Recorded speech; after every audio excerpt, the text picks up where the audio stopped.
أعوذ بالله من الشيطان الرجيم. بسم الله الرحمن الرحيم. الزانية لا ينكحها إلا زان أو مشرك وحرم ذلك على المؤمنين.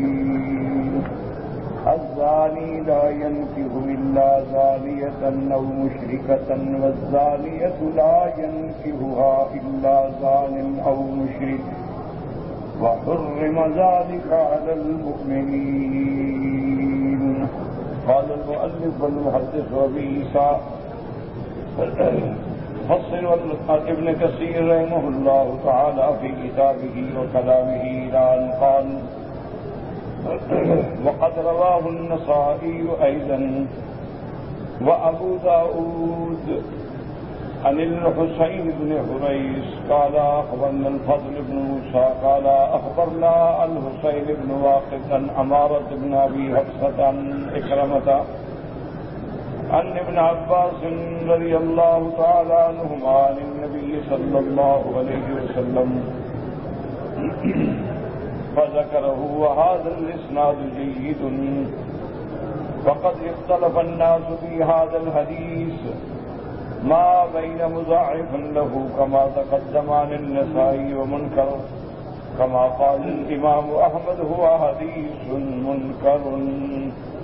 ہم مفسر رحمۃ اللہ علیہ اس حدیث مبارک پہ بحث کر رہے ہیں جو کل کے سبق میں ہم نے پڑھی تھی کہ ایک آدمی نے حضور صلی اللہ علیہ وسلم کی خدمت میں عرض کیا کہ ان عندی امرأۃ من احب الناس الیہ، میرے گھر میں جو عورت ہے وہ مجھے بڑی محبوب ہے اور بہت اچھی ہے، لیکن لا تمنعوا ید لامس، کسی کا ہاتھ روکتی نہیں۔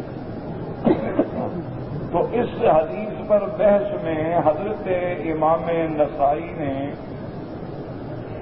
رحمت اللہ علیہ نے تو یہ فرمایا تھا کہ حدیث تو ہے لیکن ضعیف ہے، کیونکہ اس میں ایک راوی ہے عبد الکریم لیس بالقوی، وہ قوی نہیں، تو اس لیے سند میں ضعف آ گیا۔ لیکن امام احمد رحمت اللہ علیہ جو ہیں یہ امام بھی ہیں ماشاءاللہ، اور ان کو اللہ نے حدیث پر بھی بہت بڑی نظر دی ہے، یعنی جرح تعدیل میں بھی ان کا بہت بڑا مقام ہے۔ وہ فرماتے ہیں کہ بالکل یہ حدیث ہے ہی منکر، یہ منکر اس کا کوئی اعتبار ہی نہیں، کوئی قابل اعتبار ہے ہی نہیں۔ وقال ابن حذیفہ انما اراد اللہ صفیۃ اللہ تمنع سائلا۔ ابن قتیبہ رحمۃ اللہ علیہ فرماتے ہیں کہ اس کا معنی یہ نہیں کہ نعوذ باللہ وہ عورت زانیہ تھی، اگر ایسا ہوتا تو کبھی حضور نہ فرماتے کہ اس کو رکھ لو۔ تو معنی یہ تھا اصل میں کہ لا تمنعوا ید لامس، کہ وہ ہر سائل جو بھی مانگتا جو ہے دے دیتے۔ تو بہرحال سخاوت اچھی چیز ہے، لیکن اس کے لیے بھی تو ایک حد ہے نا، جیسے کہ ازواج النبی صلی اللہ علیہ وسلم، حضور پاک کی جتنی بیویاں تھیں وہ بے انتہا سخاوت تھی ان میں، اسی وجہ سے وہ مسئلہ ایلا پیش آیا جب حضور ناراض ہو گئے۔ آپ نے فرمایا کہ میں اپنی بیویوں سے 1 مہینے تک بات نہیں کروں گا۔ اس کا اصل سبب بھی یہی تھا کہ حضور پاک جو خرچہ بھیجتے وہ خیرات کرتے، اس کے بعد پھر مطالبہ کرتے کہ ہمارے گھر میں تو کچھ نہیں، پھر حضور کے پاس آتا آپ دے دیتے، وہ پھر سارا صدقہ کر دیتے۔ تو طبیعت میں ان کی اتنی سخاوت تھی، اتنا سخا تھا کہ حضور صلی اللہ علیہ وسلم ناراض ہو گئے۔ اور اس کی تائید جو ہے اس سے بھی ہوتی ہے کہ امیر المؤمنین سیدنا عمر بن الخطاب رضی اللہ تعالی عنہ اپنی بیٹی بی بی حفصہ کے پاس آئے اور نے فرمایا کہ اللہ کی بندی تم لوگ حضور کو کیوں تنگ کرتے ہو؟ اگر تمہیں کوئی ضرورت ہے تو مجھ سے مانگ لیا کرو، لیکن حضور صلی اللہ علیہ وسلم کو پریشان نہ کرو۔ اور کہیں ایسا نہ ہو کہ حضور ناراض ہو کہ تم لوگوں کو چھوڑ دیں اور طلاق دے دیں، تو اس کے بعد تو پھر آپ لوگوں کی زندگی نہیں، اب تو عقبہ بھی ختم ہو گئی۔ تو اسی لیے احتیاط کریں۔ تو بی بی صاحبہ بھی جو کہ آخر حضرت عمر کی بہن تھیں، وہ بھی تو خطاب کی بیٹی، انہوں نے کہا عمر یہ ہمارا اور شوہر کا مسئلہ ہے، آپ کیوں دخل دیتے ہیں درمیان؟ ہم جانے اور حضور جانے، آپ خام خواہ درمیان میں دخل دے رہے ہیں۔ تو اسی کا وہ نتیجہ نکلا کہ حضور جوش میں آ گئے، غصے میں آ گئے، آپ نے قسم کھا لی۔ تو اب حضرت عمر آئے اتنے جوش میں بھرے ہوئے، فرمایا حفصہ میں نے نہیں کہا تھا کہ ایک دن تمہیں یہ دیکھنا پڑے گا، کیونکہ مشہور یہ ہو گیا کہ حضور نے طلق کا نساء سب بیویوں کو طلاق دی۔ تو حضرت عمر بڑے جذبات میں آئے اور بی بی حفصہ کو بڑا ڈانٹا، کہا اسی وقت سے میں تمہیں ڈراتا تھا۔ بی بی حفصہ نے پھر بھی یہی کہا، انہوں نے کہا حضرت عمر آپ ناراض نہ ہوں، یہ ہمارا اور اللہ کے نبی کا معاملہ ہے، یہ بیوی اور شوہر کا مسئلہ ہے، تو آپ اس میں دخل نہ دیں۔ حضرت عمر فرماتی ہیں میں کیسے دخل نہ دوں، بیٹی کو طلاق ہو جائے؟ تو فرماتے ہیں کہ میں مسجد نبوی میں آیا تو دیکھا کہ سب صحابہ سر پکڑ کے بیٹھے ہیں، رو رہے ہیں کہ طلق رسول اللہ صاحب، حضور پاک نے اپنی بیویوں کو طلاق دے دی ہے۔ اور وہ تو صحابہ تھے نا، ہماری طرح کے لوگ تو نہیں تھے نا، امہات المومنین تو ان کی مائیں تھیں، تو ایک باحیا بیٹے کی ماں کو جب طلاق مل جائے تو اس پہ جو گزرتی ہے یہ الگ بات ہے کہ اولاد میں بھی حیا نہ ہو، وہ کہ اچھا جی طلاق مل گئی تو ہمارا کیا ہوا، ایک اور باپ آ جائے گا کیا فرق پڑتا، چلو ایک دوسرے باپ سے بھی چند دن گزار لیں گے۔ تو فرماتے ہیں سارے صحابہ رو رہے تھے، تو میں حضور صلی اللہ علیہ وسلم کو ڈھونڈتا ہوا پہنچا، تو حضور صلی اللہ علیہ وسلم ایک بی بی ماریا قبطیہ کے بالا خانے میں تشریف فرما تھے۔ استاذن تو میں نے اذن مانگا کہ مجھے حاضر ہونے کی اجازت دی جائے، تو جو صحابی سیڑھیوں میں بیٹھے تھے انہوں نے جا کے عرض کیا، حضور نے اذن نہیں دیا، حضور نے اجازت نہیں دی حضرت عمر کو اوپر آنے کی۔ حضرت عمر رضی اللہ تعالیٰ عنہ فرماتے ہیں کہ اب مجھے بھی یقین ہو گیا کہ طلاق ہو گئی ہے، اس لیے حضور مجھے نہیں بلا رہے اوپر، کیونکہ میری بیٹی بھی تو حضور کے گھر میں ہے، شاید حضور یہ سمجھ رہے ہیں کہ میں بیٹی کی وجہ سے بات کرنے کے لیے آیا ہوں۔ لیکن حضرت عمر فرماتی ہیں کہ واللہ میرے دل میں ایک لمحے کے لیے بھی خیال نہیں تھا، ایک بیٹی کیا ہے، عمر تو سارا خاندان محمد پہ قربان کرتا ہے، اگر حضور طلاق دینے پہ راضی ہیں تو ہم بھی راضی ہیں۔ حضور صلی اللہ علیہ وسلم کی کسی بات پہ میرے دل میں ایک منٹ کے لیے بھی میل نہیں آئی۔ فرماتے ہیں میں نے دوسری دفعہ اجازت مانگی، حضور نے اجازت دی، پھر میں نے صبر کیا اور تھوڑی دیر کے بعد کہتے ہیں کہ میں زور سے آواز دی تاکہ حضور براہ راست میری آواز سن لیں۔ فأذن لي رسول اللہ صلی اللہ علیہ وسلم، حضور پاک نے مجھے اجازت دے دی۔ تو فرماتے ہیں کہ جب میں حضور کے گھر میں داخل ہوا تو کیا دیکھتا ہوں کہ ایک چٹائی بچھی ہوئی ہے اور ایک مشکیزہ لٹک رہی ہے، اور یہ حضور کا ساسر بیت۔ تو مجھے رونا آ گیا۔ حضور نے فرمایا عمر کیوں روتے ہو؟ نے کہا یا رسول اللہ دنیا کے بادشاہ ہیں، ان کی شان و شوکت ملاحظہ فرمائیں، اور آپ اللہ کے نبی ہیں اور آپ کے گھر کا یہ عالم ہے کہ ایک چٹائی بچھی ہوئی ہے اور ایک مشکیزہ لٹکا ہوا ہے۔ حضور صلی اللہ علیہ وسلم نے فرمایا انہم یریدون الدنیا ونحن نرید الآخرہ۔ عمر کیا کہہ رہے ہو؟ ان کے سامنے دنیا کی حوث ہے اور ہمارے سامنے آخرت کی نہیں ہے، تو ہمیں اس دنیا کی چیزوں سے لینے دینے کا تعلق ہی کیا ہے، خواہش ہی کیا ہے، تمنا ہی کیا ہے۔ اس کے بعد حضرت عمر رضی اللہ تعالی عنہ فرماتے ہیں کہ مجھے ذرا جرأت ہوئی جب حضور پاک نے محبت سے بات کی تو میں نے ایسا ایسا بات چھیڑی۔ میں نے کہا یا رسول اللہ آج آپ بیویوں سے ناراض بیٹھے ہیں، ان عورتوں کو آپ ہی نے تو سر پہ چڑھایا ہے۔ فرماتے ہیں میں نے ایسے بات کی تھا کہ حضور مسکرائیں، حضور ہنسیں، حضور کی طبیعت پہ بوجھ جو ہے وہ اتر جائے۔ میں نے کہا یا رسول اللہ ہم قریشی لوگ تھے، ہمارے یہاں تو بالکل رواج ہی یہ تھا کہ بس ڈنڈا لیا اور بیوی کو سیدھا کر دیا۔ آپ نے تو ان کو اتنے حقوق دے دیے ہیں کہ وَلَهُنَّ مِثْلُ الَّذِي عَلَيْهِنَّ بِالْمَعْرُوفِ، کہ جو مردوں کے حق ہیں وہ عورتوں کے بھی حق ہیں۔ آپ نے تو ان کو ہمارے سروں پہ چڑھا دیا ہے، دیکھیں آج آپ کو بھی تنگ کرتی ہے۔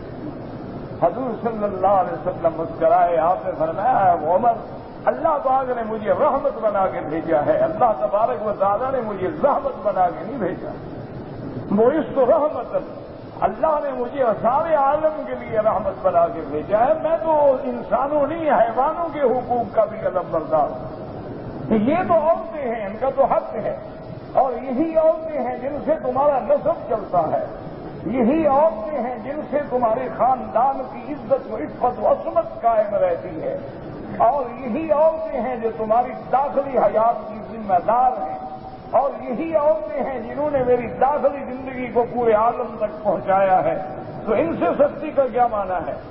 تو میں نے کہا حضور ہر تلق نساء آ گیا یا رسول اللہ، آپ نے اپنی بیویوں کو طلاق دے دی؟ فرمایا ما طلق تو، فرمایا کس نے کہا ہے آپ کو؟ میں نے کہا یا رسول اللہ تمام صحابہ رو رہے ہیں مسجد نبوی میں بیٹھے ہوئے اور سب کہہ رہے ہیں. آپ نے فرمایا ما علیت مع نسائی، میں نے ایلا کیا ہے، میں نے قسم کھائی ہے کہ 1 مہینے کے لیے اپنی بیویوں سے بات نہیں کروں گا.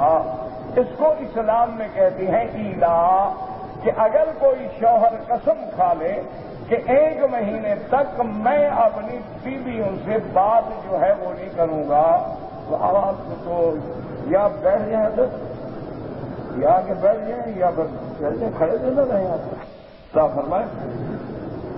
اور حضور صلی اللہ علیہ وسلم نے فرمایا کہ لئی تو میں نے ایلا کیا ہے. تو حضرت عمر فرماتے ہیں کہ مجھے اتنی خوشی ہوئی کہ میں نے بے ساختہ اللہ اکبر کا نعرہ بلند کیا. اور حضرت عمر جو تھے کان جہیر صوت، حضرت عمر بڑے بلند آواز تھے، حضرت عمر کو اللہ نے آواز بڑی بلندی کی. تو فرماتی ہیں کہ میں نے جب زور سے اللہ اکبر کہا تو صحابہ نے مسجد میں سن لیا اور سب صحابہ خوش ہو گئے کہ حضرت عمر جو تکبیر کا نعرہ بلند کر رہے ہیں تو وہ بات تو خوشی کی ہے. فرماتے ہیں کہ میں واپس آیا، میں نے کہا ما طلق رسول اللہ ازواجہ، بالکل اطمینان کرو حضور نے کوئی بیویوں کو طلاق نہیں کی. تو یہ اسباب پیدا ہو جاتے تھے کہ بیویاں بے انتہا سخی تھیں. سیدہ عائشہ کے پاس سیدنا معاویہ رضی اللہ تعالی عنہ نے 30,000 درہم بھیجے اس زمانے میں. آج کے 30,000 نہیں ہے نا، اگر آپ دیکھیں نا کہ حضرت معاویہ کے زمانے میں 30,000 درہم کا کیا مقام ہوگا. 30,000 درہم بھیجے اور سیدہ عائشہ رضی اللہ تعالی عنہ کی خدمت میں. اور اتفاق کی بات ہے کہ اس دن بی بی روزے سے تھی، لیکن بی بی صاحبہ نے اس کو بلاؤ اس کو بلاؤ اس کو بلاؤ، اس کو دے دو اس کو دے دو اس کو دے دو، تو تمام 30,000 درہم جو تھے ایک دن میں خیرات کر دیے.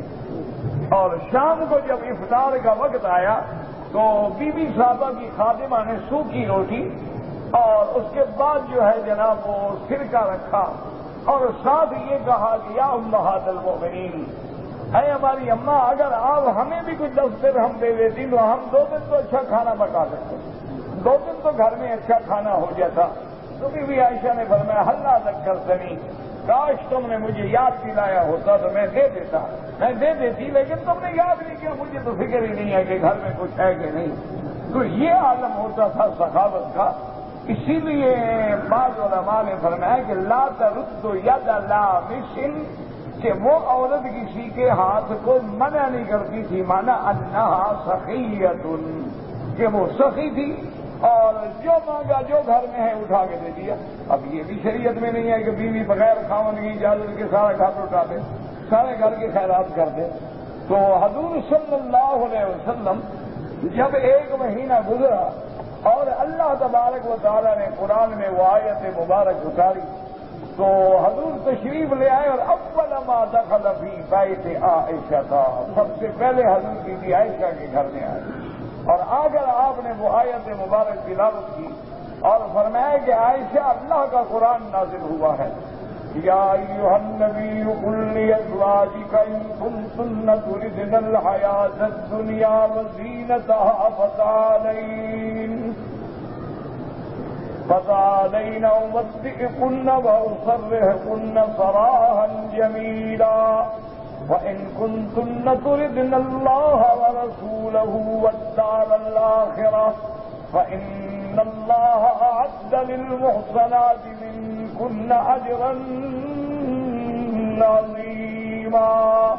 اللہ نے فرمایا میرے نبی اپنی بیویوں سے کہہ دو کہ اگر تمہیں دنیا کی زندگانی چاہیے، اگر تمہیں دنیا اور دنیا کی زندگانی کا عیش چاہیے تو آؤ، میں اپنی طاقت کے مطابق تمہیں کچھ نفع اٹھانے کے لیے کچھ چیز دے دوں اور اس کے بعد تمہیں بڑی خوش اسلوبی سے طلاق دے کے آزادی دے دیتا ہوں، اور اگر تم اللہ اللہ کے رسول اور آخرت کو چاہتی ہو، اللہ پاک نے تم لوگوں کے لیے آخرت میں بہت بڑا ثواب رکھا ہے، تو پھر اللہ کے نبی کے ساتھ ہر حال میں گزارنا ہوگا، فخر بھی ہوگا، خوشی بھی ہوگی، تنگی بھی ہوگی، سیکھ بھی ہوگی، راحت بھی ہوگی۔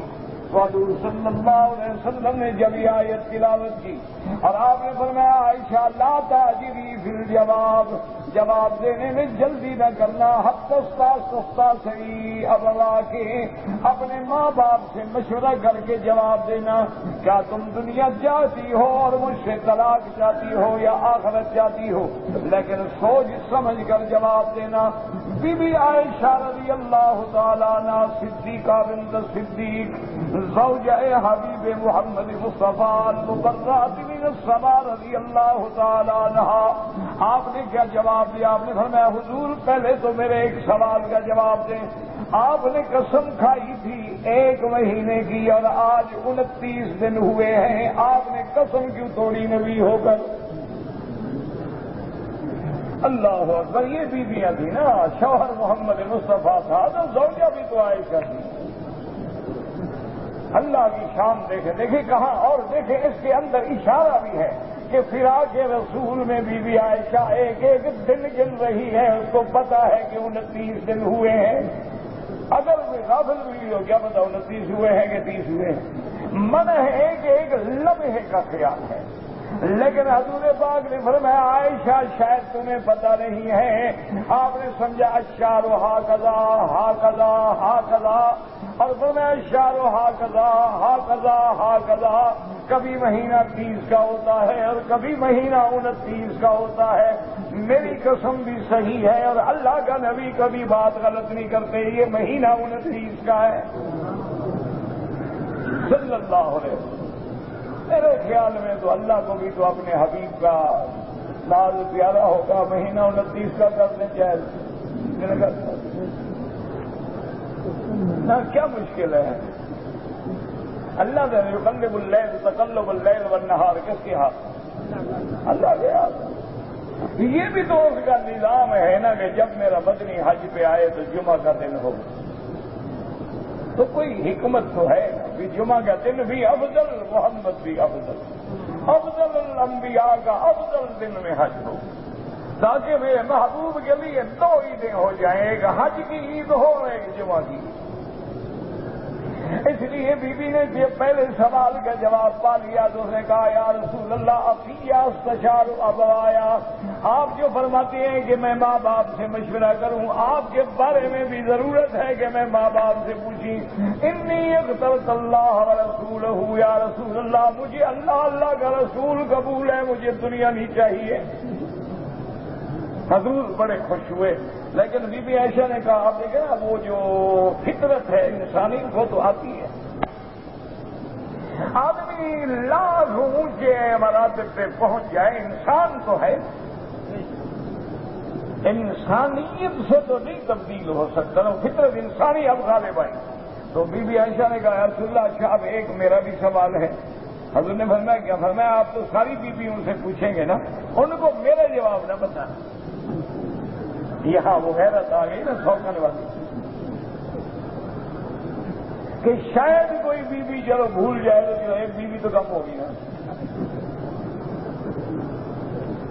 یہ فطرت انسانی ہے، یہ پتا شوہر محمد مصطفیٰ جیسا تو بیوی کوئی چاہتی ہے کہ دوسرے گھر میں جائے نا، ایمان سے کہ یہ تو لوگ ہیں نا جاہل ہیں، روافض جو الزام لگاتے ہیں گستاخی کی اور فلاں کیا اور فلاں کیا، اور بعض ہمارے سنی کہلانے والے مولوی بھی لکھ دیتے ہیں بی بی عائشہ نعوذ باللہ زبان دراز کی انا للہ و انا الیہ راجعون۔ یہ مقام ہے، یہ تقاضا محبت ہے، محبوب کو کسی دوسرے کے ساتھ دیکھنا برداشت کرنا قبول اور گوارا ہی نہیں ہو سکتا، یہ چیز محبت کے خلاف ہے، اس لیے تقاضا تھا۔ حضور نے فرمایا دیکھو عائشہ بات اگر تو بیویوں نے پوچھا کہ عائشہ نے کیا جواب دیا ہے میں بتا دوں گا، اور اگر انہوں نے نہ پوچھا تو پھر میں نہیں بتاؤں. اگر انہوں نے پوچھا کہ عائشہ نے کیا جواب، میں اللہ کے نبی میں کیوں چھپاؤں بات. اگر انہوں نے نہ پوچھا تو میں خود نہیں بتاؤں گا. تو بی بی عائشہ نے کہا اچھا ٹھیک ہے یا رسول اللہ. تو حضور سب بیویوں کے بعد سب نے کہا اخترن اللہ ورسولہ، اخترن اللہ ورسولہ، ہم نے اللہ کے رسول کو چن لیا ہے. انہوں نے کہا حضور ہمیں دنیا کی کوئی ضرورت نہیں، آج کے بعد کبھی ہم کوئی مطالبہ نہیں کریں گے، کبھی تکلیف نہیں دیں گے، کبھی کوئی چیز نہیں مانگیں گے. ہمیں اللہ کا رسول اور آخرت کی نعمتیں چاہیے. تو اللہ تبارک و تعالیٰ نے بھی دیکھے نا، جب انہوں نے حضور کو چن لیا تو پتہ ہے اللہ نے کیا بدلہ دیا.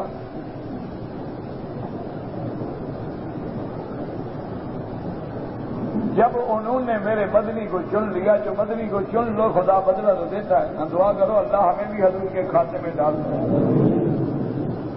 غلاموں کے طرف کھاتے میں بھی ڈالتے تو انشاءاللہ کام بن جائے گا. تو بہرحال اب دیکھیں کہ اللہ نے کیا بدلہ دیا ہے. ایسا نوازا ہے جو کسی کو نہیں نوازا.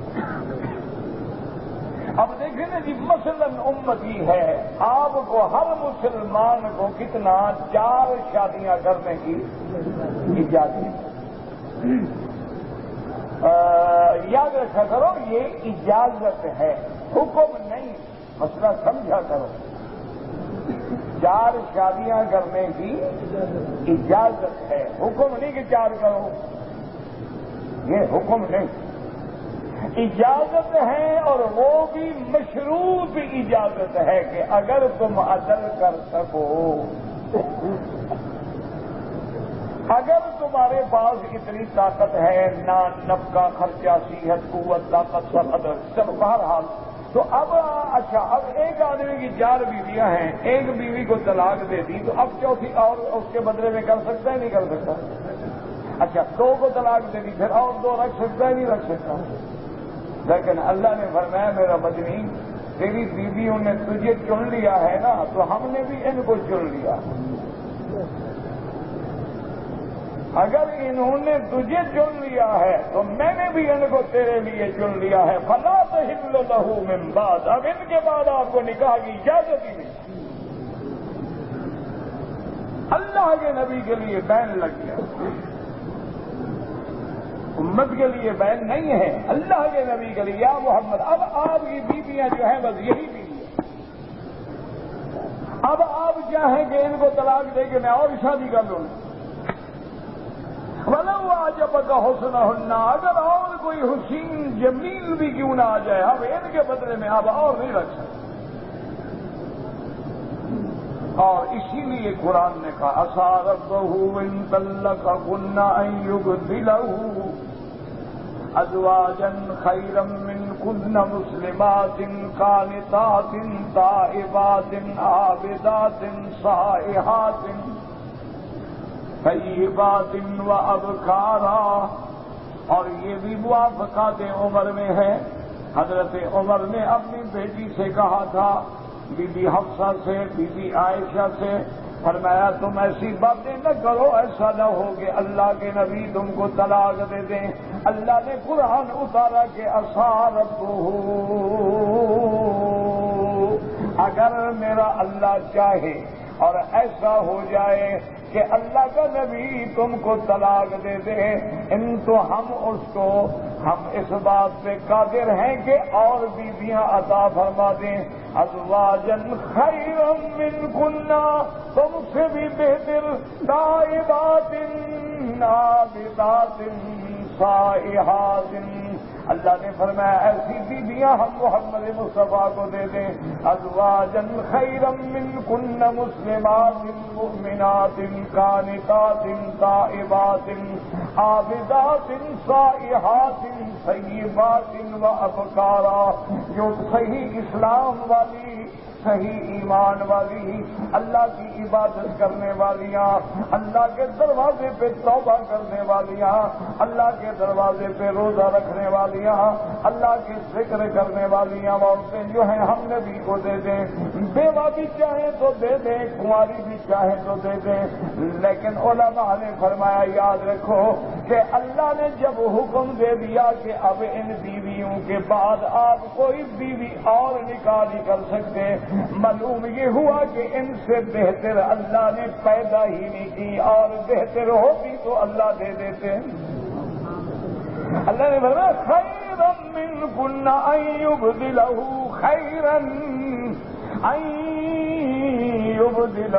خیرا منکن، اللہ اس بات پہ قادر ہیں ان سے بہتر بیویاں آپ کے لیے بدل دیں۔ تو اللہ نے نہیں بدلی تو معلوم ہوا کہ ان سے بہتر بیویاں ہیں کوئی نہیں دنیا میں، ورنہ اللہ بدل دیتے۔ اور ترتیب بھی وہی بتا دیے طیبات وابکارا، اگر ہم چاہیں تو آپ کو بیوہ، شادی شدہ یا کنواری، اور ترتیب نکاح بھی محمد مصطفیٰ کی یہی ہے۔ سب سے پہلے آپ نے جو شادی کی تو بی بی خدیجہ سے جو بیوہ تھی، اور اب بعد میں آپ نے شادی کی بی بی عائشہ سے جو باقرہ تھی۔ قرآن نے بھی صحیح بات کو مقدم کیا، ابکارا کو مؤخر کیا، اشارہ کیا کہ میرا مدنی آپ نے ہمیں چن لیا ہے، اللہ نے محمد کو چن لیا ہے، اور محمد مصطفیٰ کے لیے اللہ نے ان بیویوں کو چن لیا ہے، اور اب ان بیویوں نے آپ کو چن لیا ہے۔ تو یہ سارا موضوع جو تھا اسی لیے تھا کہ اتنی سخاوت تھی کہ اللہ کے نبی کو بھی ناراض ہونے کا وقت مل گیا۔ اس لیے بی فرماتی، حضرت قتیبہ فرماتی ہیں کہ لا تمنعوا ید لامس کا معنی یہ نہیں تھا کہ نعوذ باللہ وہ بد کردار تھی، بلکہ معنی یہ تھا انہا سخیۃ، وہ سخیہ تھی، جو بھی آتا تھا وہ خیرات کر دیتی تھی۔ جیسے کہ ایک حدیث مبارک میں حضور پاک نے ارشاد فرمایا، آپ نے فرمایا اسراؤکن نبیلہکن اطولکن یدن، آپ نے فرمایا اپنی بیویوں سے تم سب میں سے میری وفات کے بعد مجھ کو سب سے پہلے جلدی ملنے والوں میں وہ بیوی ہوگی جس کا ہاتھ لمبا ہوگا۔ اللہ اکبر، معلوم ہوتا ہے کہ اللہ نے کوئی ارواح کا لکھا تو رکھا ہے۔ اب بیویاں کہتی ہیں کہ جب حضور نے یہ خوشخبری دی کہ جلدی ملنے والی وہ بیوی ہوگی جس کا ہاتھ لمبا ہوگا، تو ہم نے لکڑیاں لے کے باقاعدہ ہاتھ پیمائش کرنے شروع کی کہ کس بیوی کا ہاتھ لمبا ہے۔ فرماتی ہے ورائنا ید سودا، بیوی سودا کا ہاتھ جو ہے وہ لمبا تھا باقی بیویوں سے۔ بعض لوگوں کے ہاتھ لمبے ہوتے ہیں تو، اور لمبا ہاتھ ہونا اور لمبی انگلیاں ہونی جو ہے علماء طب نے لکھا ہے کہ یہ بھی فصاحت و بلاغت کی دلیل ہوتی ہے۔ اللہ تبارک و تعالیٰ نے ان کو بولنے کی صفتوں سے نوازا ہوتا ہے۔ تو بی فرماتی ہے کہ اب ہم نے دیکھا کہ حضور کے بعد اول من ماتت سید زینب رضی اللہ تعالیٰ عنہا، کہ حضور کے بعد جلدی فوت ہونے والوں میں بی بی زینب فوت ہو گئی، تو ہم حیران ہوئے۔ ہم نے پھر مسئلہ سمجھ آیا، حضور نے جو فرمایا تھا اطولکن یدن، وہ کنایا تھا کہ جو سب سے زیادہ سخی ہوگی، کیونکہ بی بی زینب ام المساکین کہلاتی تھی، جو بھی غریب آتا جو کچھ دے دیتی تھی، تو لمبا ہاتھ سے مانا یہ تھا کہ سخی ہو۔ تو اس لیے کبھی کبھی لفظ جو ہے وہ کنایا ہوتا ہے، اور اس سے مراد جو ہے وہ حقیقت نہیں ہوتی، بلکہ اس کا مراد جو ہے وہ دوسری چیز ہوتی ہے۔ اس لیے حضرت قتیبہ فرماتے ہیں انا سخیۃ، فرماتے ہیں بلا لا تمنعوا سائلا وحقاه النسائی فی سننہ عن بعضهم فقال وکیل سخیۃ تعطی، ورد هذا بأنه لو كان المراد لكان لا ترد يد ملتمس، وقيل المراد إن سجيتها لا ترد يد لامس، لا أن المراد أن هذا واقع منها وأنها تفعل الفاحشة، فإن رسول الله صلى الله عليه وسلم يأذن في مصابة من هذه صفتها۔ اب علماء فرماتے ہیں کہ سخیۃ، لیکن بعد میں فرمایا کہ اگر سخی مراد ہوتی تو یہ لفظ ہوتا لا ترد ید ملتمس، لا ترد ید لامس نہ ہوتا، لیکن علماء نے فرمایا کہ یہ بات نہیں ہے، بلکہ معنی یہ ہے کہ اس کی طبیعت ایسی ہے، فطرت ایسی ہے، سجیہ معنی طبعاً فطرتاً وہ ایسی کھلی عورت ہے، لیکن یہ معنی نہیں کہ نعوذ باللہ وہ گناہ کرتی ہے یا زنا کرتی ہے۔ اگر ایسی بات ہوتی تو حضور کسی زانیہ کے ساتھ زندگی گزارنے کی کبھی اجازت نہ دیتے۔ فإن زوجها والحالة هذه يكون دیوسا، کیونکہ اگر بیوی نعوذ باللہ زانیہ ہو، وہ کسی کا بھی ہاتھ نہ روکے اور شوہر پھر بھی راضی رہے تو اسی کو تو دیوس کہتے ہیں، اور دیوس جو ہے وہ تو جنت میں بھی نہیں جائے گا۔ وقد تقدم الوعید ولا ذلك ولكن لما كان السجيتها كذا ليس فيها ممانعة ولا مخالفة لمن أرادها لو خلا بها أحد أمره رسول الله بفراقها، فلما ذكر أنه يحبها أبى له البقاء معها لأن محبته لها محققة ووقع الفاحشة منها متوهم، فلا يصار إلى الضرر العاجل للتفهم العاجل۔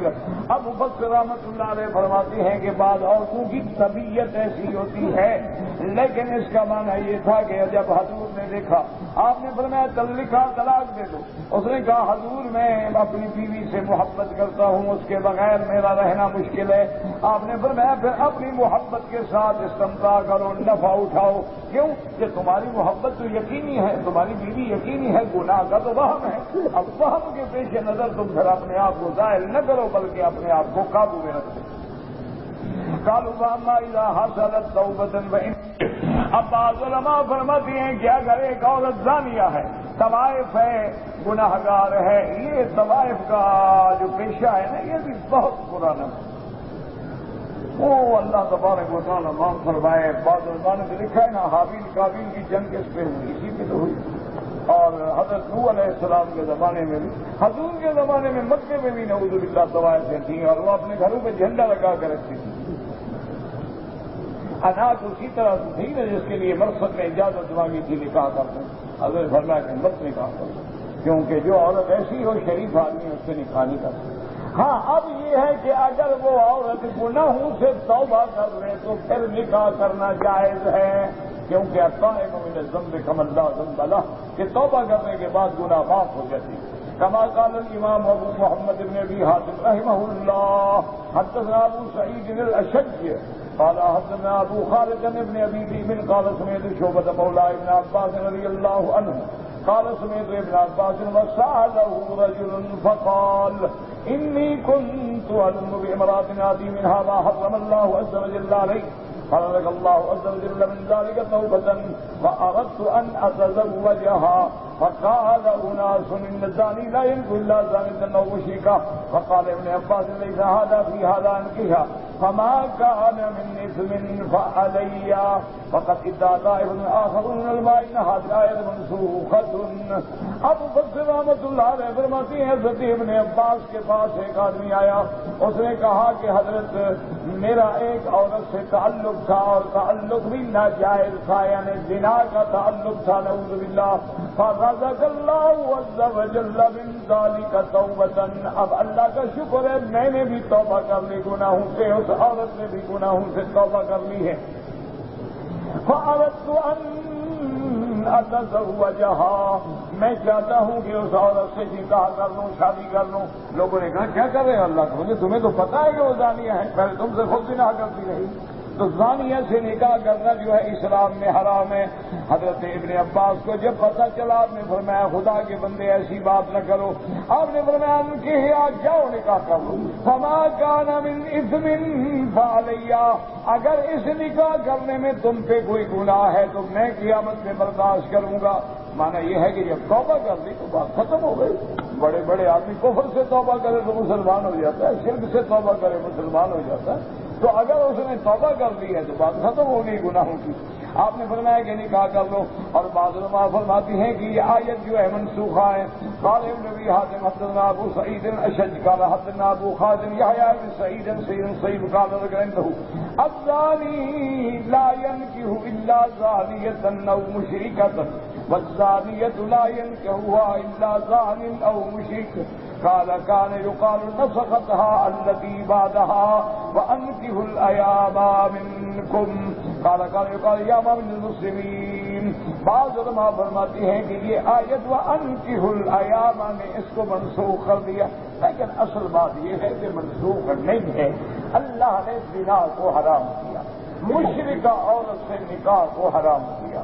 اسی طرح کوئی عورت جو ہے وہ مولانا بالزنا ہے، معروف ہے، اس کے ساتھ کوئی عفیف، کوئی حر، کوئی شریف نکاح نہ کرے۔ یعنی عام طور پہ عادت یہ ہے کہ زانی زانیہ کو پسند کرتا ہے اور زانیہ زانی کو پسند کرتی ہے. الخبیثات للخبیثین والخبیثون للخبیثات. اسی طرح پاک باز مرد جو ہے وہ پاک عورتیں ڈھونڈتے ہیں اور پاک عورتیں جو ہیں وہ پاک باز مرد ڈھونڈتی ہیں. تو اس لیے یعنی یہ علی سبیل الاحوال ذکر کیا گیا ہے. تو اس لیے علماء فرماتے ہیں کہ منسوخ ہونے کی کوئی ضرورت نہیں ہے. وہاں کا علماء کا کتاب سید الصحابہ کہتے ہیں ابو اللہ محمد شافعی امام شافعی رحمۃ اللہ علیہ بھی فرماتے ہیں کہ منسوخ ہے. بہرحال اصل مسئلہ کیا ہوا کہ اگر کوئی عورت زانیہ ہے تو نکاح نہ کریں, اگر کوئی مرد زانی ہے تو شریف لڑکی کا نکاح نہ کریں. ہاں اگر وہ توبہ کر دیں تو پھر نکاح کرنا درست ہے, لیکن احتیاط اسی میں ہے کہ اچھے آدمی تلاش کریں, اصحاب دین تلاش کریں.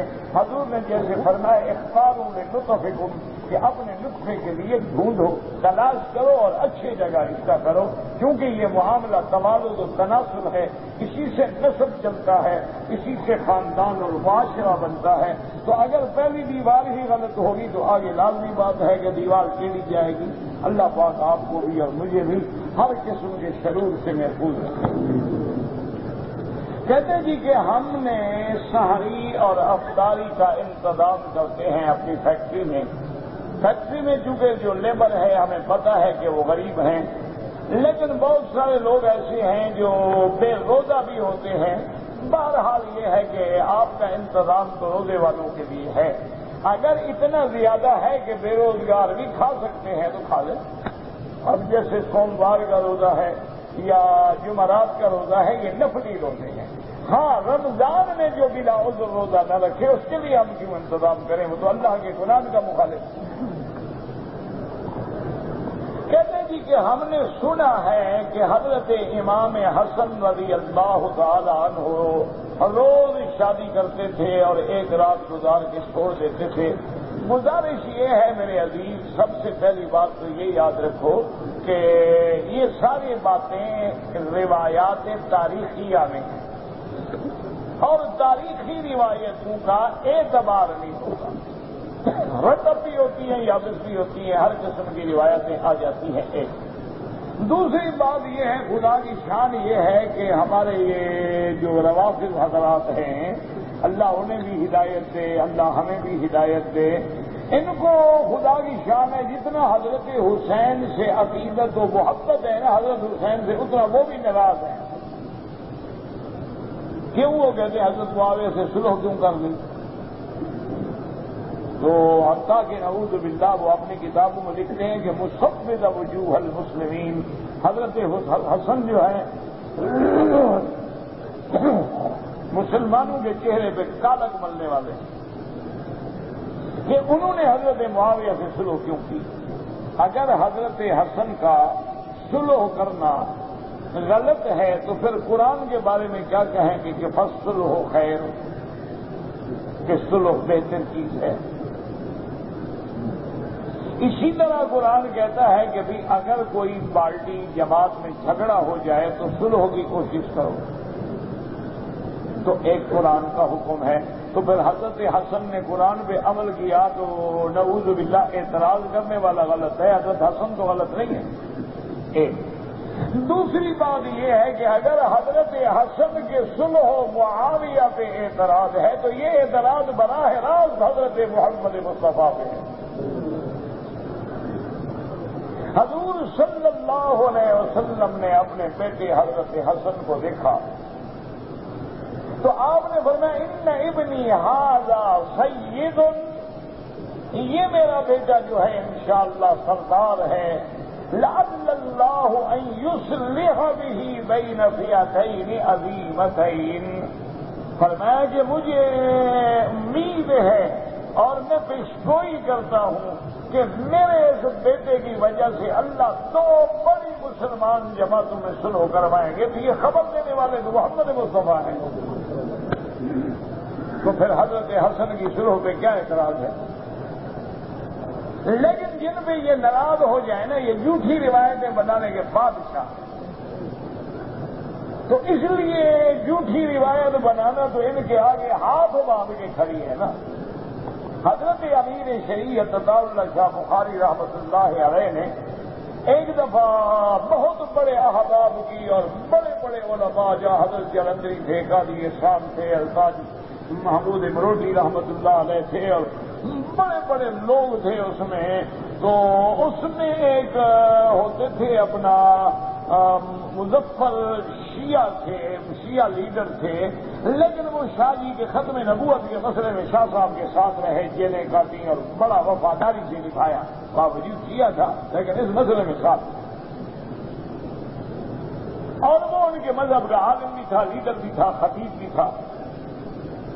تو شاہ جی بیٹھے ہوئے دوستوں میں کہنے لگے کہ بھئی میرا دل کرتا ہے کہ آنے والی نسلوں کو قادیانی فتنے سے بچانے کے لیے میں اپنے بچوں کو یہ پڑھاؤں کہ جب وہ کلمہ پڑھیں لا الہ الا اللہ محمد الرسول اللہ تو ساتھ پڑھا کریں گے لا نبی بعدہ ولا رسول بعدہ، کہ آپ کے بعد کوئی نبی نہیں، کوئی رسول نہیں۔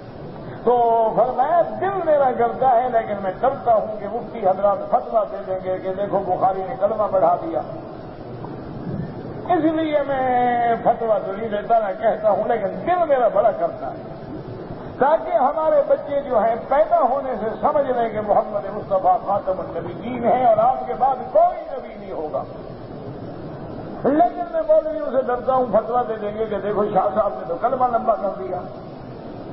تو سارے مولوی چپ رہے اور وہ شیعہ جو بیٹھے تھے لیڈر وہ بول پڑے، انہوں نے کہا شاہ جی یہ تمہاری قوم سے نہیں ہو سکتا۔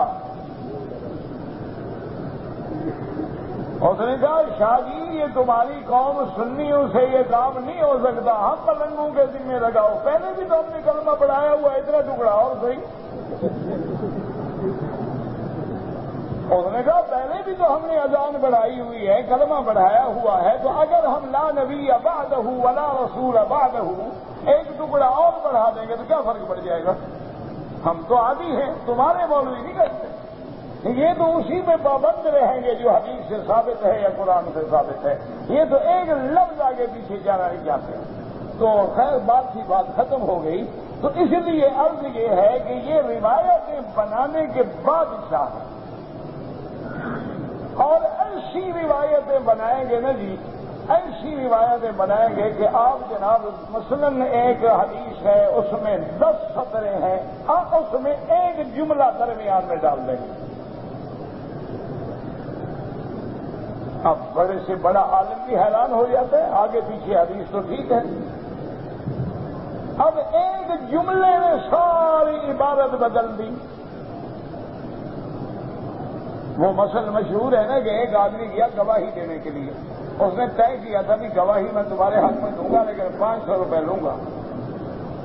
اس نے کہا ٹھیک ہے 500 روپے دوں گا بابا تمہیں، لیکن اب پیسے دینے والا بھی ڈرتا تھا کہ یہ بندہ جو جھوٹی گواہی دے سکتا ہے یہ پیسے لے کے کھا جائے، گواہی بھی نہ دے کیا کریں گے؟ ایسے بندے کا اعتبار کیا ہے؟ اچھا اس کو بھی ڈر تھا، اس نے کہا کہ میں گواہی بھی دے دوں اور یہ پیسے نہ دے۔ تو اب دونوں نے فیصلہ یہ کر لیا کہ ہم کورٹ میں جاتے ہیں، تو وہاں گواہی دینے کے بعد اس نے کہا میں ہاتھ ایسے پیچھے کر لوں گا تو وہیں کھڑے کھڑے مجھے پیسے دے دینا، تو میں پیسے لے کے وہیں جیب میں ڈال لوں گا، اور کہا ٹھیک ہے۔ اب جب عدالت میں چلے گئے تو اس جھوٹے گواہ نے جناب بڑی ڈٹ کے گواہی دی، جھوٹے تو بڑی ڈٹ کے گواہی دیتے ہیں، سچا بھول جاتا ہے جھوٹا نہیں بھولتا، اس نے تو رٹا لگایا ہوا ہوتا ہے نا، اس کو تو یاد کراتی ہے نا، پولیس ٹاؤٹ ہی ہوتے ہیں نا گواہ، وہ کبھی نہیں بھولتے، وہ تو عادی ہو چکے ہو، نئے گواہ کے تو پاؤں کانپ جاتے ہیں کورٹ میں۔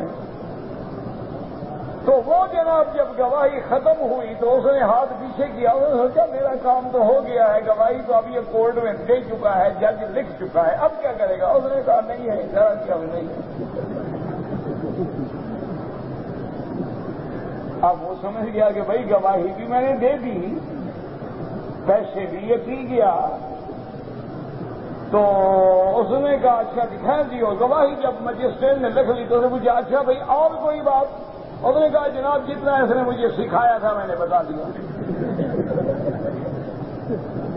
تو ایک جملے میں ساری بات ختم ہو گئی. کہنے کا معنی یہ تھا کہ ایک لفظ میں بات جو ہے ساری بدل جاتی ہے. اسی لیے اچھا کبھی تو لہجے میں بھی بدل جاتی ہے. مثلاً کسی کو آپ کہیں جی کیا بات ہے، یہ سوال ہے، لیکن اگر آپ کہیں کیا بات ہے تو یہ تعریف ہے، اور آپ کہیں کیا بات ہے تو یہ تو باقاعدہ اس کو ذکر ہے، تنبیہ ہے. لفظ ایک ہے لیکن لہن کی وجہ سے بھی بدل گیا. اسی وجہ سے ہے نا جی. بی بی عائشہ بیٹھی تھی، حضور پاک بیٹھے تھے تو ایک یہودی گزرا. اس نے کہا السلام علیکم. بی بی عائشہ ذہین تھی، عالمہ تھی، سمجھ گئی. اور نے فرمایا وعلیک لعنۃ اللہ. حضور نے فرمایا بی بی عائشہ کیا کہہ رہی ہو؟ اس نے کہا یا رسول اللہ آپ نے سنا نہیں وہ بدلفظ کہہ ہے سلام علیکہ. سلام مانا موت ہے، سلام مانا سلامتی ہے. وہ ہمیں بد دعا کر رہا ہے.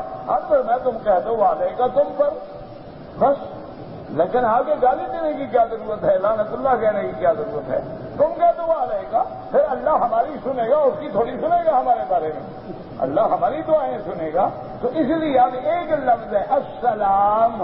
اگر کہیں السلام تو مانا کیا ہو جائے گا؟ موت. السلام مانا ہوگا سلامتی. انعمت علیہم اگر کہہ دو انعمت تو آپ کافر ہو جائیں گے. ایک زبر زیر میں فرق آ گیا. جیسے حاجی کہتے ہیں کہ اللہ مغفر نہ پتہ ہے، مغفر نہ پتہ ہے، آخر. آخر کا معنی اللہ مجھے ہلاک کر. تو اس لیے ہمیشہ یاد رکھیں کہ یہ بھی اسی روایات. یہ کوئی بات نہیں کہ آپ نے شادیاں بہت کی، لیکن اس کو یہ بنا دینا کہ ہر رات شادی کرتے تھے اور ہر رات شادی کرتے تھے. اور پھر آگے جناب بڑے قصے بنائے ہیں کہ اصل میں وہ ایک عورت ڈھونڈ رہے تھے جو ہر رات کنواری ہو جائے گی خاوند سے ملنے کے بعد.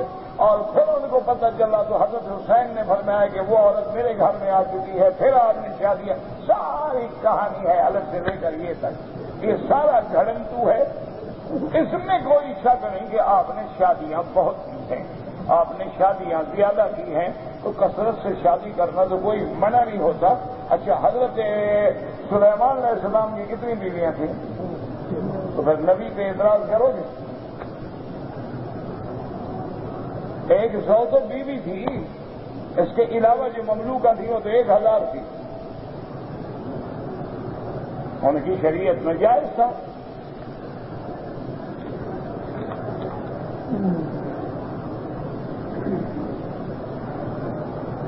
اگر کسی ڈاکو نے ڈاکہ مارا اور بندے نے اس کو روکا، مزاحمت کی اور مارا گیا، وہ جو مارا گیا وہ شہید ہے. ڈاکو اگر مارا جائے تو حرام موت ہے.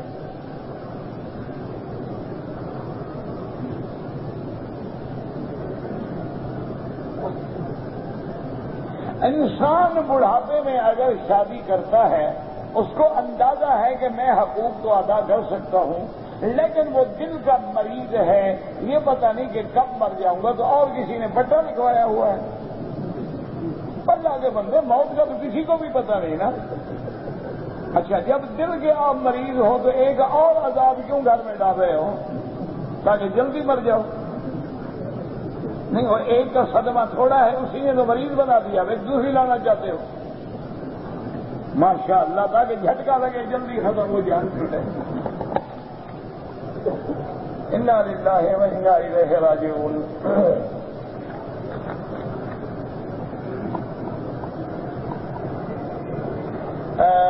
کہ جی اپنا ایک عورت کو طلاق لیے 5 دن ہوئے، اس نے دوسرا نکاح کیا ہے. بہرحال 5 دن کے بعد دوسرا نکاح نہیں ہوتا، وہ زنا ہے جب تک عدت نہ گزرے.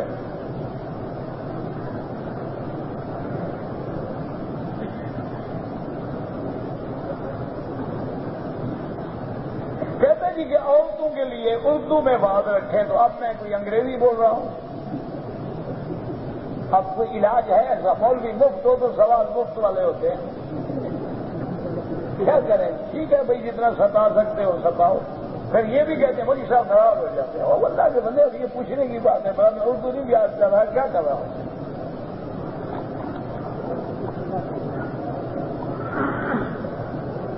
کہتے جی کہ میں جب نماز میں کھڑا ہوتا ہوں تو دوسری رکعت میں میرا وضو ٹوٹ جاتا ہے.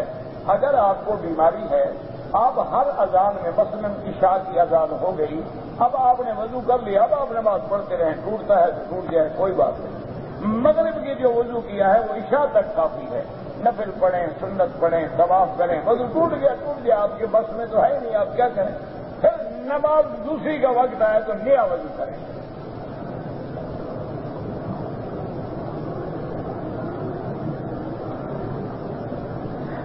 کہتا ہے جی کہ میں پکڑا گیا تھا، احرام باندھا ہوا تھا، عمرہ نہ کر سکا، عمرہ کھل گیا. آپ نے تب پڑ گئی، آپ عمرہ بھی کریں، بالکل کریں، کیوں نہ کریں. میں ڈرائیور ہوں، اکثر سفر میں رہتا ہوں، آپ ہمیشہ نماز کا سر پڑھیں گے، چاہے آپ 6 مہینے سال بھی سفر میں رہیں، آپ جا رہے ہیں آ رہے ہیں، کہیں قیام تو ہے نہیں آپ کا. کہتے جی کہ جو لوگ اپنی صفیں سیدھی نہیں کرتے ہیں ان سے مجھے ایک شکایت ہے، تو ان کو سیدھا کوشش کیا کریں، سکھایا کریں نا، صرف شکایت نہ کریں. جب صفیں بننے لگیں تو کہیں بھائی صاحب سب سیدھی کرو، سب ٹھیک کرو، میری سب پوری کرو، پیار سے، محبت سے. کہتے جی کہ بعض لوگ ایسے ہیں کہ امام قرآن پڑھ رہا ہوتا ہے، وہ پیچھے زور زور سے فاتحہ پڑھ رہے ہوتے ہیں. بہرحال اللہ ہدایت دے. اذا قرئ القرآن فاستمعوا له وانصتوا. جب قرآن پڑھا جا رہا ہو تو اس کا سننا اور خاموش رہنے کا اللہ نے حکم دیا.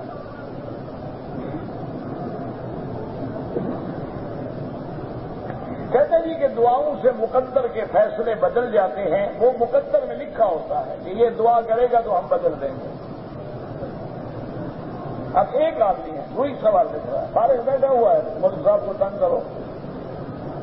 اگر نماز کی حالت میں چھینک آ جائے تو الحمدللہ نہیں کہنا چاہیے. اسی طرح سننے والا اگر نماز میں ہے وہ بھی جواب نہ دے.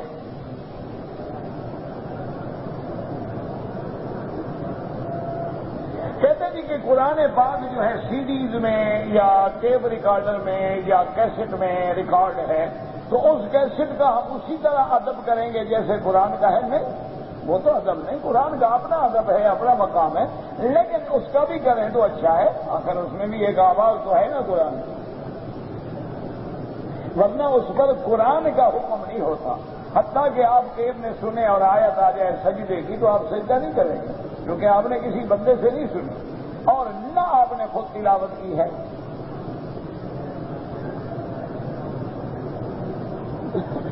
کہتے جی کہ میں مکے میں رہنے والا ہوں، اگر ہم شوال میں مدینہ گئے لیکن ہم مدینہ منورہ سے سیدھا مکے نہیں آئے، ہم چلے گئے جدہ.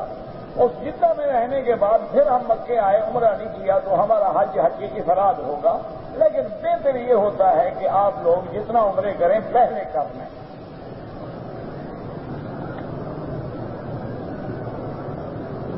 بہرحال جو آدمی مانا دیوس کا یہ ہے کہ جس کو اپنی بیوی کے مسئلے پہ غیرت نہ آئے. اب تیور سے بھی بات کرنا شرعاً حرام ہے، روک دینا چاہیے. اسی طرح مارکیٹوں میں جانا پھرنا فیشن کرنا سب حرام ہے، نہیں روکتا تو وہ بھی دیوس ہے. طواف کی 2 رکعت جو ہیں امام ابو حنیفہ رحمۃ اللہ علیہ کے نزدیک واجب ہیں، باقی ائمہ کے نزدیک سنت ہیں. یہ پہلے بھی ہو چکا ہے. ایک بات جو بار بار لکھتے رہے، جب حضور نے جب نماز پڑھائی تو مالک کل ہو گئے، خالق کل. کیسے نماز پڑھانے سے آدمی مالک کل ہو جاتا ہے؟ یہاں یہ امام نماز پڑھاتے ہیں، حرم والوں کا مالک ہو گیا. یہ عقل کی بات کرو. کہتے جی کہ ایک تورات میں آتا ہے کہ جس آدمی کی لڑکی 12 سال کی ہو جائے، مانا بالغ ہو جائے. یہ ضروری نہیں ہوتا کہ 12 سال کی بالغ ہو، کبھی لڑکی 12 سے بھی پہلے بالغ ہو جاتی ہے، کبھی 15 سال میں جا کے بالغ ہوتی ہے. حالات و احوال ہیں. اس کی شادی نہ کرے، آمدن. یہ نہیں وہ تو چاہتا ہے لیکن رشتہ نہیں ملتا تو کیا کرے؟ پھر گناہگار ہے. کہتے جی کہ بعض لوگ پتھر کی انگوٹھیاں پہنتے ہیں کہ اس میں یہ فائدہ ہے، اس میں یہ بالکل غلط ہے. ویسے پہن سکتے ہو لیکن نفع نقصان اللہ کے ہاتھ میں ہے. اگر پتھروں میں نفع نقصان ہوتا تو آدمی ہر کوئی نہ خرید لیتا. پینٹ شرٹ پہننا حرام ہے؟ حرام نہیں ہے. لیکن یہ تہذیب نبوی کے خلاف ہے، حرام تو نہیں ہے، لیکن مثلا آپ نماز پڑھنے آ رہے ہیں تو بلا وجہ اگر آپ کا بازو آدھا ہے تو نماز مکروہ ہو جائے گی، تو آپ کیوں اپنی نمازوں کو مکروہ کریں؟ کم از کم مسجد میں نماز میں تو صحیح لباس اختیار کریں، اپنے کام میں معاملات میں اگر پہنتے ہیں تو کوئی بات نہیں۔ اگر غلطی سے قرآن مجید ہاتھ سے گر جائے کوئی گناہ نہیں، اللہ تو جانتا ہے نا تم نے کو پھینکا تو نہیں ہے نا۔ بال بڑے رکھنا بھی سنت ہے، ہاں یہاں تک بھی، یہاں تک بھی، یہاں تک بھی، لیکن سیدھے رکھو، یہ فیشن بنانا تو سنت نہیں ہے۔ میں نے سنا ہے کہ اگر کوئی آدمی سورت اخلاص قل هو اللہ احد 3 دفعہ پڑھے تو پورے قرآن کا ثواب ملتا ہے، ہاں یہ حدیث ہے۔ کہتے ہیں کہ اگر کوئی آدمی 40 دن ایسی حالت میں نماز پڑھے کہ اس کی تکبیر اولیٰ بھی قضا نہ ہو تو اللہ اس پہ دوزخ کی آگ حرام کر دیں گے، انشاءاللہ ایسی حدیث میں لفظ نہیں ہے۔ البتہ یہ آتا ہے کہ جو 40 نمازیں مدینہ منورہ میں پڑھے تو اللہ اس کو نفاق سے اور آگ سے بری فرما دیتے ہیں۔ اگر راستے میں پڑے ہوئے کوئی چیز مل جائے تو اس پر ہمارا حق ہے، بالکل نہیں، آپ جمع کرائیں جو ادارے بنے ہوئے ہیں وہاں جا کر۔ اگر ایک آدمی اعتکاف بیٹھا ہے تو عمرے کے لیے کیا وہ مسجد عائشہ یا جیرانہ جا سکتا ہے؟ بالکل نہیں، مسجد سے نکل ہی نہیں سکتا تو اعتکاف عمرہ کیسے کرے گا؟ میرا والد پہلے حج کر چکے ہیں، لیکن میں اپنے والد کا حج بدل کرنا چاہتا ہوں۔ بالکل کریں، نفلی حج کا ثواب ہوگا انشاءاللہ، تمہیں بھی ملے گا، باپ کو بھی ملے گا۔ کہتے جی کہ حرم کے سامنے ایک عمارت بن رہی ہے، مینار سے بھی اونچی ہو گئی تو ہو جائے، کیا فرق پڑتا ہے؟ کعبہ تو 7 آسمانوں تک ہے، اس سے تو کچھ اونچا نہیں ہو سکتا۔ ان کو بس یہی فکر ہے، یہ اونچا ہو گیا نہیں نیچا ہو گیا، مسئلے اسی میں اٹکے ہوئے۔ ان کا فکر کرو جو نماز نہیں پڑھتے، ان کا فکر کرو جو کعبۃ اللہ میں آ کر بھی تہذیب محمدی کو نہیں اپناتے۔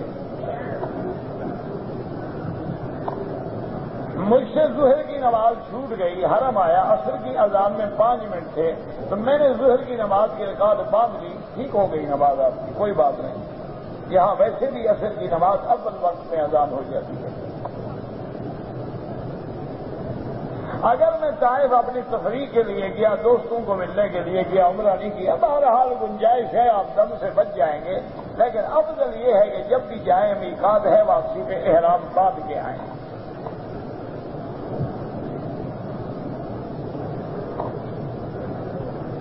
میرا بھائی ہے، ڈاکٹر بھی ہے، حافظ بھی ہے، لندن میں رہتا ہے، اس پہ کالے جادو کا اثر ہے۔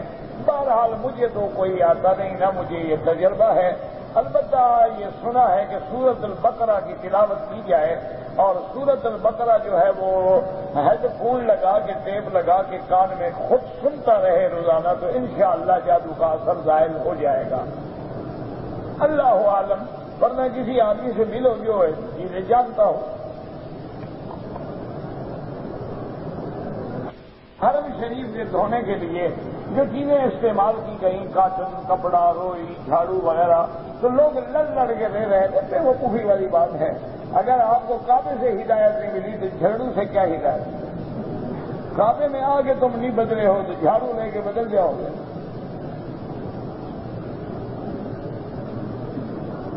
طواف کے دوران میں اگر اذان ہو جائے، بالکل اذان کا جواب دیں اور اس کے بعد دعا پڑھیں، بالکل طواف بھی کرتے رہیں۔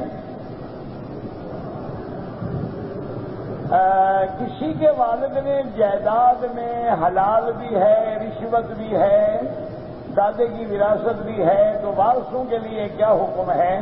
وارثوں اس کی جائیداد کے وارث ہیں، جو گناہ کمایا اس نے کمایا ہے، یعنی عذاب وہ دے گیا، جائیداد تمہیں دے گیا، یہ فائدہ ہے رشوت کھانے کا۔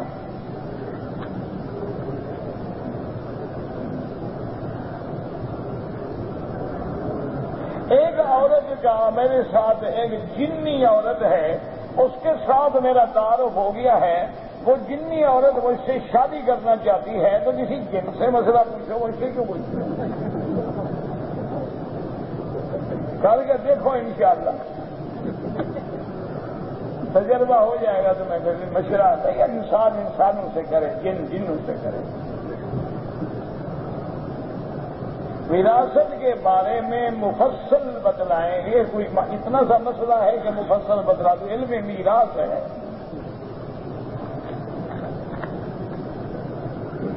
ہم لوگ اسلام آباد سے عمرے کے لیے 20 دن کے لیے آئے ہیں، ہم نماز قصر، اگر آپ نے 20 دن مکے میں ٹھہرنا ہے پھر نماز پوری پڑے گی، اگر آپ نے کچھ یہاں رہنا ہے کچھ مدینے پاک میں رہنا ہے پھر قصر پڑے گی۔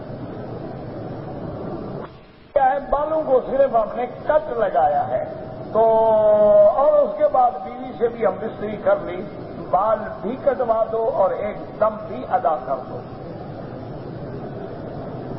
عورتوں کا، اس کا لڑکی، اس لڑکی سے دودھ پیا، چھوٹا یا بڑا لڑکا کا نکاح، جس نے دودھ پیا ہے اس کی تو ماں بن گئی، اس کی جتنی اولاد ہے بہن بھائی بن گئے۔ جس بھائی نے دودھ نہیں پیا ہے اس کا کیا گناہ ہے؟ اس کا رشتہ تو ہو سکتا ہے نا، 2 بھائی ہیں، دودھ تو اس نے پیا ہے نا، اس نے تو پیا ہی نہیں، تو جس نے نہیں پیا ہے اس کا تو ہو سکتا ہے۔ بہت کثرت سے کرتا ہوں لیکن ایک بلڈنگ میں کام کرتا ہوں، مجھے حمام بھی دھونے پڑتے ہیں، کوئی بات نہیں، جب حمام دھوئیں تو نہ کریں، بعد میں کرتے رہیں، نہیں ہے مزدوری کوئی عیب نہیں، چوری عیب ہے۔